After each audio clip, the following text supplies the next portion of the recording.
Artinya kalau kita bisa bikin sedikit ilustrasi kesimpulannya mungkin bisa kayak gini ya. Ini otak kita, tadi kita sudah bilang ini terbelah ya. Ada belahan kanan, belahan kiri. Nah, fungsi-fungsi ini aja banyak juga penelitiannya ya.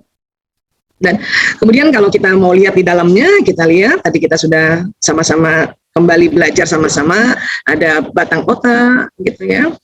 Nah, ini yang suka ngeyel-ngeyel. Kalau ibu ngeyel tuh berarti otak reptilnya lagi kerja ya, Bu. Itu atau ngambek sama suami. Nah, ini juga limbic sistemnya tadi yang kita sudah bahas, ada pendekatannya dengan cara level emosi ya. Kemudian dari otak akan jalan sistem saraf ke seluruh tubuh. Ini tadi kita menganalogikannya kayak kabel listrik membawa pesan ya. Dan juga selain pesan dari otak, ternyata apa yang didengar itu juga jalan pesannya ya. Nanti ada sistem pendengaran ya. Apa yang dilihat ini juga jalan pesannya ya, dengan satu mekanisme yang detail dan kompleks ya. Dan juga nanti apa yang diucapkan itu nanti juga jalan pesannya. Nah, disinilah kita salah satu untuk supaya tidak terjadi psikosomatis, kita perlu apa? Perlu pilih-pilih apa yang mau dilihat, apa yang mau didengar, apa yang mau diucapkan. Itu harus ada pilih-pilihnya. Nonton bukannya nggak boleh, boleh aja. Tapi kalau lagi nggak enak perasaan atau level emosinya lagi agak turun, entah kenapa gitu ya. Nah, pilihnya kalau nonton jangan yang sinetron-sinetron perselingkuhan, Bunda. Waduh, itu tambah sedih banget itu. Kalau lagi sedih, lagi nggak enak perasaan, nonton kayak Mr. Bean aja gitu, Mr. Bean gitu ya. Atau nonton komika, atau nonton ya Master Chef gitu aja. Ya, atau nonton Next Carlos, wes. Dia butuh nasi, tidak butuh motivasi. Gitu. Ya, kalau saya mah kayak gitu. Ya, tapi kalau anak-anak dia udah tahu kalau ibunya lagi level emosinya turun. Ya, apalagi anak bungsu saya, dia tahu persis kenapa kalau saya turun. Apa? Coba saya nonton YouTube-nya Dr. Aisyah Dahlan. Jadi kata anak saya, Aisyah, nasehatin Aisyah.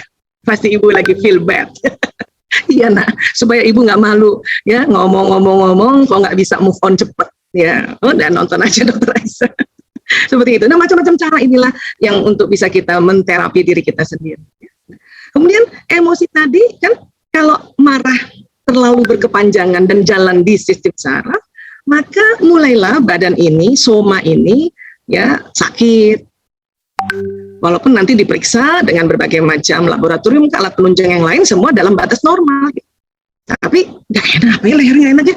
Aduh, kenapa ya kembungnya kena? Wah gitu tadinya dokter dia juga sudah sampaikan. Kok jadi diare gitu ya? Padahal diperiksa di lab, tinjanya diperiksa nggak ada bakteri, nggak ada parasit, nggak ada jamur. Kenapa? Rupanya itu tadi emosi yang di otak tadi, ya kita nggak cepet-cepet naik levelnya.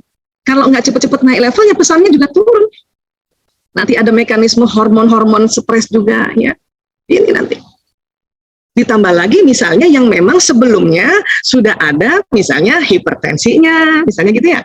Sudah ada diabetesnya, harus tambah itu. Ya, psikosomatis plus plus komorbid namanya.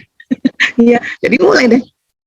Saya juga gitu ya, ini karena usia juga ya, udah 53 tahun ya, karena juga secara genetik ya, insulinnya atau pankreasnya mungkin ya menghasilkan insulin nggak banyak, jadi saya ada genetik diabetes mellitus keluarga kami, jadi ya ini perlu juga, itu aja perlu juga hati-hati untuk kita ya irit-irit insulin, makanya ngurangin makan makanan yang mengandung yang manis-manis lah ya gitu ya ceritanya, ngirit-ngirit aja insulinnya gitu, karena tahu bahwa oh ya ayah saya diabetes mellitus, paman saya diabetes mellitus misalnya.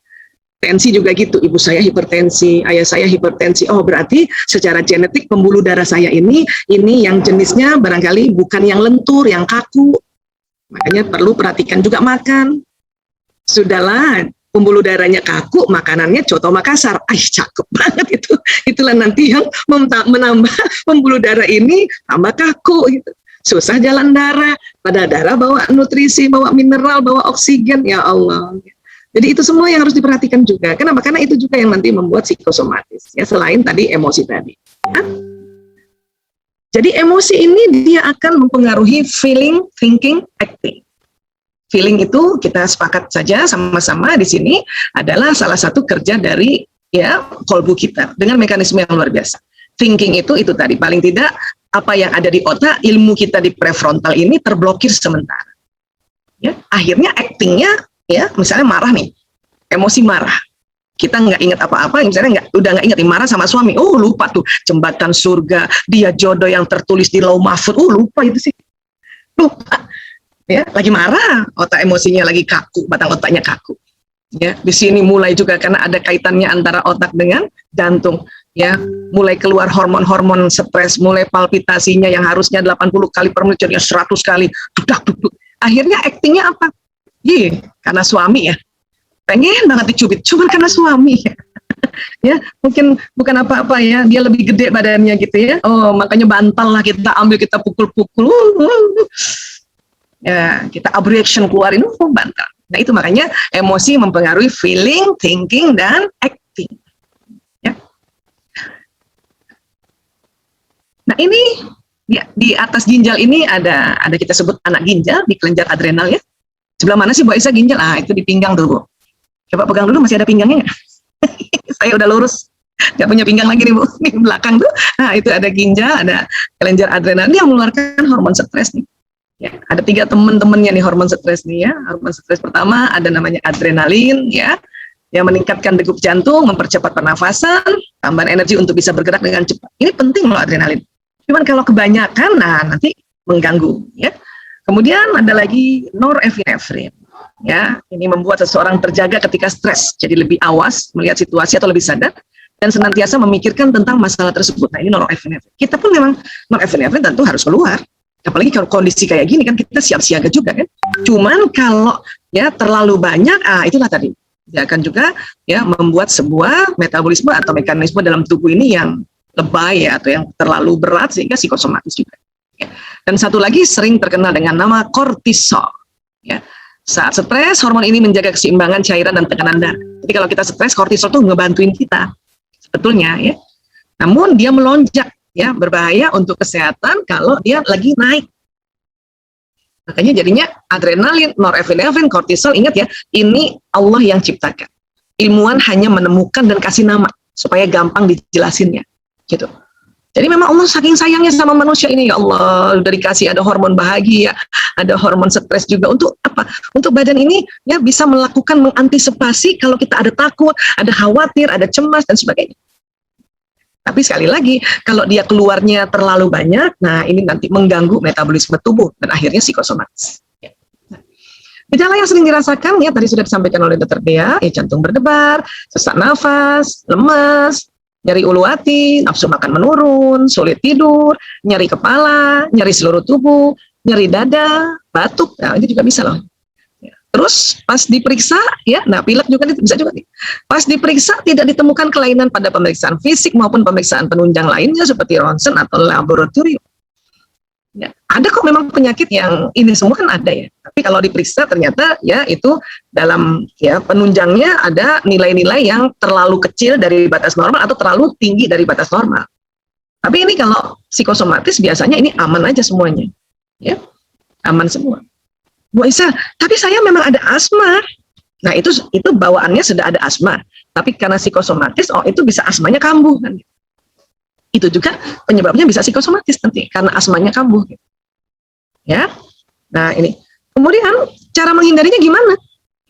Pokoknya sadar kalau kita tuh stres. Dan stres itu penting karena stres ini adalah artinya tekanan. Kita nih harus stres. Cuman ya kalau kebanyakan, nah itu baru masalah. Ya. Hidup kalau nggak ada tekanan, waduh, nggak asik. Saya, ya, alhamdulillah hidup saya stres karena ada suami. Oh, maksudnya apa, Bu Aisyah? Ya, suami saya paling senang kalau lihat saya tuh dandan, cantik. Makanya kalau udah mau pulang, wah, stres saya. Maksudnya apa? Ya, stres. Ganti baju nggak daster. Kalaupun daster yang bagus. Daster yang harganya nggak daster, gitu ya. Harus ada bedakan dikit, ya, pakai lipstik dikit, gitu. Supaya apa? Supaya cantik. Makanya perlu stres, perlu tekanan. Cuman nanti kalau berlebihan, nah itu baru masalah, ya. Jadi penting gitu. Anak-anak belajar PJJ kita harus stres, harus ada tekanan supaya apa? Supaya kita ngatur. Siapa yang di kamar, siapa yang di kamar ibu, siapa yang di teras, siapa yang di balkon, siapa yang di ruang makan. Karena bukan apa-apa kalau anak saya 5 dokter ya, 5-5-nya lagi buka itu online Zoom, wah suara masuk sudah. Apalagi kemarin itu nonton bulu tangkis, ya Allah, seminar saya itu isinya suara anak-anak teriak, iya Messi, out gitu, keren banget. Alhamdulillah Indonesia menang Ganda putri ya, wis. Masya Allah.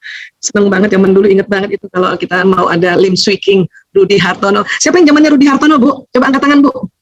Alhamdulillah, berarti sama kita umurnya. Mbak Marsha udah tua juga rupanya. Ya Allah, ya. Baik.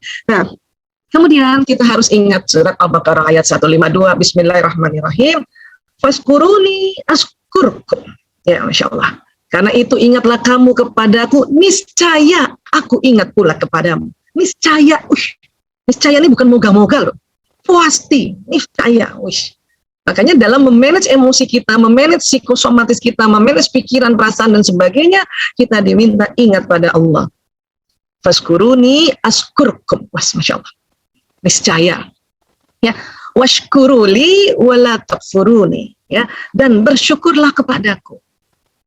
Ya, dan janganlah kamu mengingkari nikmatku. Ya kan? Karena tadi Allah yang bikin sistem emosi, dan Allah juga yang kasih tahu pada kita di Al-Baqarah ayat 152 ini. Ingat aku. Nek kamu takut, ingat aku. Nek kamu sedih, ingat aku gitu. Ya. Nah, ini kita diminta, dan kita harus bersyukur terus supaya itu tadi. Bersyukur kan ada di acceptance ya, di 350 Hz. Dan kita diminta untuk ya, tidak mengingkari nikmatku. Memang ini pandemi, tapi ya Allah, nikmat banyak banget. Tapi banyak yang meninggal, Bu Aisyah. Yang meninggal pun syahid. Yang meninggal pun syahid. Kasihan anak-anaknya yatim piatu, Allah yang jaga. Allah yang jaga. Memang kita sedih, gimana nggak sedih? Itulah pentingnya level emosi. Coba bayangkan kalau nggak ada level emosi yang level sedih. Meninggal keluarga kita, tetangga kita, terus kita ketawa-ketawa. Aduh, na'udzubillah min dzalik. Itulah makanya dikasih sedih. Nah, pada saat sedih itu suruh ingat lagi pada Allah, inna lillahi wa inna ilaihi raji'un. Ya, apapun, ya, kena musibah apapun. Ya. Saya juga beberapa bulan yang lalu sahabat-sahabat saya juga paham ini, kita pernah kena satu musibah, ya pakai namaku tapi nipu orang. Aduh. Tapi itu lagi pasti sedih ya, pasti sedih. Tapi kata Allah, ingat aku langsung, inna lillahi wa inna ilaihi raji'un. Ya Allah, ya Allah, ya Allah. Supaya naik lagi levelnya. Ya. Dan kemudian lanjutan 153, ya ayyuhallazina amanu sta'inu bis-sabri was-shalah innallaha ma'as-sabirin. Hai orang-orang beriman, jadikanlah sabar dan salat sebagai penolongmu, sesungguhnya Allah beserta orang-orang yang sabar. Kok gampang amat sih Bu Aisyah sabar sama salat? Lah iya, itu yang nyuruh Allah. Ya. Simple. Iya emang. Ya, karena yang memerintahkan Sang Maha Pencipta, tahu persis punya onderdil-onderdil kita, suruh sabar sama salat. Ya, sudah sebut-sebut Allah, sabar dan sholat. Sabar bukan diem, sabar itu berupaya. Cari tahu teknik-teknik itu termasuk sabar. Sabar bahasa Arab, sabaru yasbiru, menahan. Tidak ngelabrak, marah nggak ngelabrak, tahan dulu. Naikkan level emosi dengan sebut-sebut nama Allah. Bukan berarti kita diem aja nggak negur atau nggak nasihatin orang, bukan gitu. Sampaikan apa yang kelemahannya atau kekurangan orang itu, tapi naikkan dulu levelnya. Sampai paling tidak didamai, tenang. Jadi waktu menyampaikan, katakanlah anak-anak, ada hal yang ingin kita sampaikan pada anak-anak, tapi kalau kita sampaikannya di level amarah dan lawama, apalagi amarah, maka anak-anak tersinggung. Tapi pada saat kita menyampaikannya di level mutmainnah, anak-anak tersentuh. Nah, itu. Tersentuh sama tersinggung sama-sama kena. Cuman satu goncang banget. Yang satu karena tersentuh lembut tapi kena. Itulah makanya kita diminta sabar. Dan sholat, ya. Sholat ini, aduh saya ada teman-teman, Bu Isa bahas sholat nggak? Bahas sholat dong. Saya bilang oke, tapi seminggu boleh, setiap hari. Tuh saya mau, ya terus setiap hari bahas tentang sholat. Karena, saya nggak sanggup kalau disuruh bahas sholat 40 menit tuh nggak sanggup. Kenapa? Karena luar biasa, ya Allah. Ya, pun kita ambil sedikit nanti di sini ya. Bagaimana teknik kita naik ke atas tuh, tarik nafas dalam, tarik oksigen, keluar karbon dioksida, ini seperti biasa ya. Ini mekanisme tubuh, makanya kadang-kadang kita menghela nafas. Agar apa? Agar oksigen yang naik ke otak lebih banyak, sehingga batang otak sama limbik sistem jadi rileks. Ingat lagi ilmu yang di depan gitu ya. Kemudian kita disuruh perbanyak istighfar. Istighfar saja ini kalau dikaji lama banget. Ya, Bu Aisyah, alhamdulillah saya sudah istighfar. Bagus banget, itu bagus banget. Tapi kenapa masih sedih? Tambah lagi. Mungkin masih kurang, ya, karena mungkin yang disedihkan ini terlalu berat, terlalu banyak hal-hal yang kita sedihkan, jadi tambah lagi.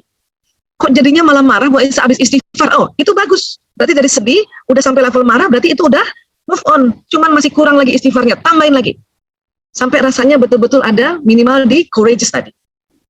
Terus kencengin. Ya. Keutamaan istighfar banyak, faedah istighfar banyak.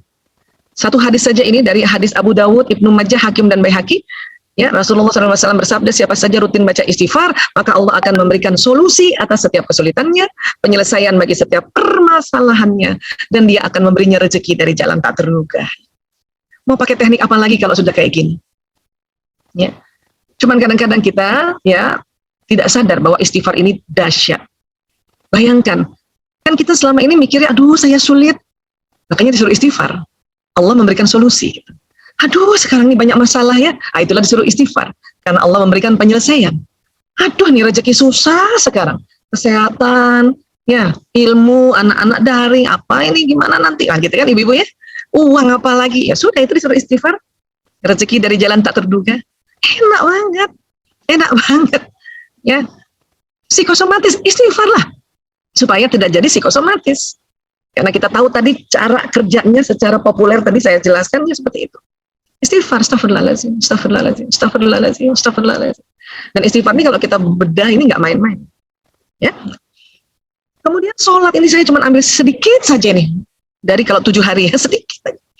Pada saat kita sujud ini ya, ada beberapa ahli mengatakan bahwa sebetulnya memang di sini ada pembuluh darah nih, tapi kecil-kecil. Ya. Cuman kalau posisinya nggak sujud, itu pembuluh darah yang kecil-kecil ini itu tidak dialiri atau jarang sekali dialiri darah yang banyak. Sementara tadi kita sama-sama belajar sama-sama bahwa di daerah prefrontal ini, di sini banyak ya ilmu pengetahuan, banyak pelajaran, banyak nasihat, banyak moto-moto hidup, banyak prinsip-prinsip yang kita belajar sendiri, belajar oleh orang tua, oleh bapak ibu guru, ya, oleh para ulama, oleh para ustadz ustazah di sini kan di prefrontal. Tapi kalau jarang dialiri darah untuk dibawakan oksigen, nutrisi, mineral dan sebagainya, maka sambungan memori yang ada di daerah prefrontal itu sulit diaplikasi dalam kehidupan. Makanya kita salah satu dari ratusan juta makna sholat pada saat sujud ini adalah mengalirkan darah yang deras di daerah prefrontal ini. Ya. Karena kalau lagi berdiri atau duduk, memang darah naik, cuman dia tidak deras. Ya. Kita lagi kayak gini nih, ini daerah prefrontal ini ada juga pembuluh darahnya, cuman dia nggak deras ke situ. Jantung yang memompa, cuman nggak deras. Tapi kalau tadi sujud, ya ini jelas ini kan, ini ada pembuluh darah besar ini, dia akan naik sini, selang-selang yang ada di sini nih kena tuh. Ya. Oke, nah ini. Itulah salah satu hadis Rasulullah ya, yang paling dekat antara seorang hamba dengan Rabb-nya adalah ketika ia sujud, maka perbanyaklah doa ketika itu. Sekarang ini alhamdulillah karena ada waktu, maka kita sujudnya ya banyak, nggak cuma sholat fardu saja. Tadi zuhur ambil qobliyah dan ba'diyahnya 2 rakaat. Ya. Sudah berapa gitu? Sudah 8 ya Allah. Berarti kan sujudnya luar biasa ini. Luar biasa. Dan kesempatan doa luar biasa. Apalagi yang kita mau sampaikan pada Allah, sampaikan pada saat kondisi seperti ini. Karena memang ya Rasulullah sudah menyampaikan ini paling dekat. Memang ada yang ambil di sujud terakhir gitu. Kalau lagi sholat sendiri, setiap sujud doa juga, ucapkan aja gitu. Ada yang mengatakan jangan dilafazkan, ya apapun. Tapi pas di sini lagi deket-deketnya ya ngomong, ya Allah. Memang ini pandemi ya Allah, memang kita siap mati ya Allah. Tapi kalau bisa agak panjang dikit ya Allah. Anak-anak saya belum ada yang kawin ya Allah. Boleh juga kita ngomong gitu kan, doa kayak gitu kan. Iya, sudah doa, sudah minta, memang harus minta, karena kita nggak tahu umur kita. Bahkan sakit parah pun kita harus doanya adalah sehat walafiat. Oke, kalau ada yang bilang yang terbaiklah buat dia, jangan yang terbaik, bilang sehat walafiat. Sampai memang nampaknya sudah sakaratul maut, nah itulah baru kita ya bantu untuk talqin, ya kemudian kita tuntun dia dan sebagainya. Dan sekarang harus berani gitu, bahkan kadang-kadang sudah lemah aja seseorang itu bantu talqin. Supaya apa? Supaya ya terus sebut Allah. Terus sebut Allah. Siapa tahu belum ajalnya. Sehingga terus sebut Allah, naik level emosinya, frekuensi naik, alhamdulillah dia sehat kembali. Tapi pun sudah ajalnya, insya Allah dia meninggal husnul khotimah karena menyebut la ilaha illallah Muhammad Rasulullah. Ya. Kemudian hargai juga emosi. Emosi jika diabaikan, Anda tidak akan dapat memahami keinginan diri sendiri. Atau bahkan tidak dapat berkomunikasi secara efektif dengan orang lain. Jadi kalau sedih, makanya saya sering bilang, kalau sedih ngaku sedih, ya Allah saya sedih, ya Allah saya takut, ya Allah saya kok marah ya Allah saya kok jengkel. Jadi hargai dulu emosi. Kondisi emosi dapat memberi dampak kepada jalan pikiran dan tindakan, sehingga kita tahu levelnya di mana nih. Ya Allah, saya jengkel banget sama orang ini, ya Allah. Nah, lanjut, angkat jengkelku, ya Allah, astagfirullahaladzim, astagfirullahaladzim. Supaya kita tahu kita ada di level mana, kita dengan ingat Allah, berzikrullah, naik levelnya, baru ingat, oh ya harus kayak gini. Kita bikin kayak gini, lakukan ini, seperti itu. Jadi perhatikan apa yang Anda rasakan agar dapat dicegah atau dikelola. Jadi hargai emosi. Ya. Relaksasi, macam-macam cara relaksasi. Tadi juga nih Dokter Dea, karena saya sebelum ikut tadi saya relaksasi juga sebentar. Alhamdulillah bisa bersandar ke kursi. Kalau nggak takut kebablasan ya di kursi. Tapi kalau mau asik juga enak di tempat tidur bisa juga sih. Ya. Kemudian tarik nafas dalam beberapa kali dan terus istighfar. Astagfirullahaladzim, astagfirullahaladzim, astagfirullahaladzim. Kalau kita mau melakukan teknik-teknik terapi karena kita punya inner child, kita punya memori masa lalu, bisa Bu Aisyah, bisa banget. Cuman lihat-lihat juga waktunya, abis ini mau ada apa gitu. Kalau lapang waktunya, wah itu sekalian ya. Tapi kalau waktunya cuma beberapa menit, sudah relaksasi aja. Karena Nabi juga ajarkan, lagi marah berdiri, duduk. Duduk masih marah, sudah tarik nafas berkali-kali, sudah istighfar, rebahan. Nah itu. Ya. Nah. Kemudian juga stretching, peregangan. Nah ini ya. Sama-sama kita stretching yuk. Kita baca salawat yuk. Bismillahirrahmanirrahim. Allahumma sholli wa sallim. Ngulet. Nah, ngulet itu stretching. Aduh enaknya. Siang-siang. Kapan lagi ada seminar suruh ngulet. Yes. Ya. Stretching paling gampang itu. Oke. Dapat membantu merilekskan, meningkatkan kesegaran otot, juga otak. Ya. Nah, enak nggak kalau punya kursi kayak gini? Mantap. Nah, ini bapak-bapak kalau punya kursi kayak gini asik nih. Tapi ini harus setting, kalau mau relax harus setting ya. Kalau nggak bisa kebablasan itu. Ya, nah, enak juga nih buat hipnoterapi ini kursi-kursi kayak gini, insya Allah. Kemudian menyelesaikan konflik secara positif, hindari membuat keputusan penting saat pikiran sedang tidak jernih atau saat emosi negatif. Jadi jangan ambil keputusan dulu di sini. Ya, lakukan tadi teknik-teknik naik ke atas tadi, barulah kita ambil keputusan. Kenapa? Karena ilmu yang di prefrontal juga nggak bisa terakses kalau kita lagi di bawah ini. Ya, jadi saving waktu beberapa menit untuk bisa kita naik ke level atas, terakses lagi ilmu-ilmu yang kita ada, nggak apa-apa kan? Kan kita suka ini sih, masih mau nggak bisa. Saya harus putuskan sekarang, harus putuskan sekarang. Ya terus mau apa? Bingung pasti tanya, apa ya? Makanya relax dulu. Boleh, slow, tenang dulu. Jadi jangan marah kalau misalnya kita datang ke siapapun orang diminta tenang dulu. Karena memang begitu. Tenang dulu. Supaya kita naikkan level emosi. Makanya baru ada jalan keluar. Karena jalan keluar itu udah ada di otak kita. Cuman kita nggak bisa nyarinya kalau terblokir. Ya. Humor, nah ini penting juga. Stres bisa lebih cepat diatasi dengan tertawa dan saling berbagi humor. Ketawa-ketawa aja sama anak, ketawa-ketawa sama suami. Wah, kalau sama suami dia nggak lucu Bu Isa. Ya, nggak usah tunggu lucu, ketawa aja dulu baru lucu Bu. Percaya sama saya, ketawa aja dulu baru lucu. Kenapa? Karena kita ketawa, kita senyum, hormon-hormon dopamin, ya, serotonin itu keluar, endorfin, ya, oksitosin itu bisa keluar loh. Oke? Ya. Namun tentu bila tidak sanggup mengatasi sendiri, lah konsultasi dengan terapis, psikolog kah, dokter kah, hipnoterapis, konselor kah, herbalis, akupunturis dan sebagainya. Tapi ingat, kalau sudah di level psikosomatisnya semakin parah dan memperburuk kondisi penyakit kronis atau muncul depresi, nah ini datangnya ke Dokter Dea, ya. Udah deh, minta tolong dok. Aduh, saya udah coba istighfar berkali-kali dok, udah relaksasi dok, tapi kayaknya masih mau bunuh diri. Nah ini tolonglah dok, Bismillah dok, dengan izin Allah saya datang ke sini. Mantap itu ya. Jadi sekali lagi inilah kira-kira yang bisa saya sampaikan. Mudah-mudahan kita bisa perdalam dengan kita ngobrol. Dan mumpung ada Dokter Dea, beliau adalah psikiatri, ada teman-teman sejawat lainnya dan mungkin juga ada teman-teman psikolog yang hadir hari ini. Nah kesempatan. Ya, baik terima kasih. Maaf lahir batin. Wabillahi taufiq walhidayah. Wallahu a'lam bishawab. Assalamualaikum warahmatullahi wabarakatuh.